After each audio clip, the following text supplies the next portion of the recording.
பிச்சைக்காரன் 2 மூவியோட ரிவ்யூ தான் இது. இந்த படத்தை பத்தி 2 வரியில சொல்லணும்னா, படம் பேரு பிச்சைக்காரங்க, பாக்குற நாங்க தாங்க பைத்தியக்காரங்க. வீடியோக்குள்ள போறதுக்கு முன்னாடி நான் இப்பயே சொல்லிடுறேன், இந்த வீடியோ வந்து ஸ்பாய்லர் அலர்ட் இருக்கு. ஒருவேளை ஸ்பாய்லரே இல்லாம நான் இந்த படத்தை பார்க்க போறேன் அப்படின்னு நீங்க நினைச்சீங்கன்னா இந்த வீடியோ ஸ்கிப் பண்ணிடலாம். எனக்கு ஒரு ஃபன் பேஸ்ட் ஒரு ட்ரோல் வீடியோ பார்க்கணும்னு நீங்க ஆசைப்பட்டீங்கன்னா இந்த வீடியோ ஸ்கிப் பண்ணாம ஃபுல்லா பாருங்க. சோ இந்த படத்தோட கதையை பத்தி பார்த்தோம்னா, இது வந்து ஒரு ஆர்கன் டிரான்ஸ்பிளான்டேஷன் பத்தின கதை. ஆர்கன் டிரான்ஸ்பிளான்டேஷனா?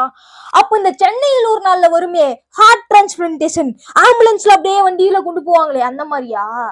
இல்ல. அப்ப இந்த வானம் படத்துல வருமே கிட்னி டிரான்ஸ்பிளான்டேஷன் அந்த மாதிரியா? அதுவும் இல்ல. அப்ப என்னதான் டிரான்ஸ்பிளான்டேஷனு? Brain transplantation. அதாவது ஒண்ணுமே இல்ல, ஒருத்தரோட உடம்புல இருந்து பிரெயின் ஆப்ரேட் பண்ணி இன்னொருத்தரோட பிரெயின் அகற்றிட்டு இவர் பிரெயினை வைப்பாங்களாம்.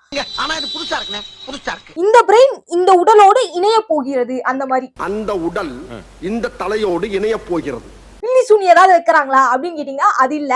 கிட்டத்தட்ட அந்த காலத்துல எல்லாம் வந்து கூடு விட்டு கூடு பாயறதுன்னு சொல்லுவாங்க பாத்தீங்களா, அதே மாடர்ன் டைம்ல சொன்னா பிரெயின் டிரான்ஸ்பிளான்டேஷன். இதையும் நம்ம அக்செப்ட் பண்ணிட்டு படத்துக்குள்ள போனோம்னா அங்கங்க பல படத்தோட சீனைகளை வந்து உள்ள புகுதி வச்சிருக்காங்க. ஒரு பிச்சைக்கார விஜய் ஆண்டனி இருக்காரு, ஒரு பணக்கார விஜய் ஆண்டனி இருக்காரு. இந்த பணக்கார விஜய் ஆண்டனி இருக்காரு இல்லையா, அவரோட சொத்தெல்லாம் அடிக்கணும்ன்றதுக்காக இந்த பிச்சைக்கார விஜய் ஆண்டனியோட மூளை எடுத்து இந்த பணக்கார விஜய் ஆண்டனி மூளை உடம்புல வச்சிருக்காங்க. இங்க ஒரு ஆண், இங்க ஒரு ஆண். அப்போ வந்து இந்த பிச்சைக்கார விஜய் ஆண்டனி பணக்காரன் ஆயிடுவாரு, இந்த பணக்கார விஜய் ஆண்டனி செத்து போயிருவாரு. அப்ப இவரோட பாடி இருக்கும் இல்லையா, அதை தூக்கி ஒரு டெசர்ட்ல போட்டுறாங்க. அப்போ வந்து ஒரு பாம்பு வருது. இது எங்கேயோ பார்த்த மாதிரி இருக்கே. ஒண்ணும் இல்ல, சந்திரமுகி படம். அந்த பாம்பு எதுக்கு வருது ஏன் வருதுன்னே தெரியல. ஆனா ஒரு 15 நிமிஷத்துக்கு அந்த பாடியை கட்டுறாங்க, அந்த பாம்பு கட்டுறாங்க, அந்த பாடியை கட்டுறாங்க, அந்த பாம்பு கட்டுறாங்க. சரி இதெல்லாம் கூட பரவாயில்ல, படத்தை பார்த்துட்டு இருக்கும் போது அப்படின்ற மாதிரி ஒரு சீன் வந்துச்சு. ஒண்ணுமே இல்ல, அந்த ட்ரைலர்லயே நீங்க வந்து ஒரு பிக்சர் நோட்டீஸ் பண்ணீங்களான்னு தெரியல, நான் படத்துலதான் நோட்டீஸ் பண்ணேன். இந்த விஜய் ஆண்டனி ஒருத்தர் அடிக்கிறாரு, அவர் அப்படியே கீழே பட்டு அப்படியே பவுன்ஸ் ஆகி போய் அந்த பக்கம் விழுகிறாரு. பவுன்சிங் பால் மாதிரி இங்க பட்டு அங்க போய். ஃபர்ஸ்ட் ஹாஃப்லயே கதை முடிஞ்சு போச்சுங்க. செகண்ட் ஹாஃப்ல திருப்பி வந்து வராரு, ஜவ்வா இழுத்து வச்சிருக்காங்க.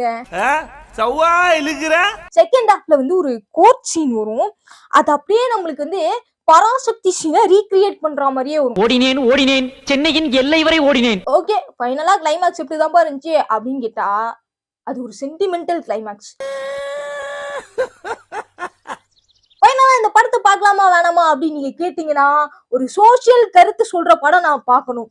மூளையெல்லாம் டிரான்ஸ்பிளான்ட் பண்ணாலும் நம்ப முடியாத கதையை சொன்னாலும் பரவாயில்ல, எனக்கு சோசியல் மெசேஜ் தான் முக்கியம் அப்படின்னு நீங்க நினைச்சீங்கன்னா தாராளமா போய் பார்க்கலாம். ஏன்னா இந்த படத்துல நல்ல சோசியல் மெசேஜ் தான் சொல்லியிருப்பாங்க. எஸ் ஆமா, இந்த படத்துல வந்து நல்ல சோசியல் மெசேஜ் செகண்ட் ஹாஃப்ல சொல்லியிருப்பாங்க. அது இம்ப்ளிமெண்ட் ஆனா நல்லா தான் இருக்கும். பட் இருந்தாலும் இந்த மாதிரி லாஜிக் மீறல் நிறைய இருக்கிறதுனால இந்த படத்தை வந்து எனக்கு ட்ரோல் பண்ணணும்னு தோணுச்சு, அதனால தான் ட்ரோல் பண்ணேன். So thank you.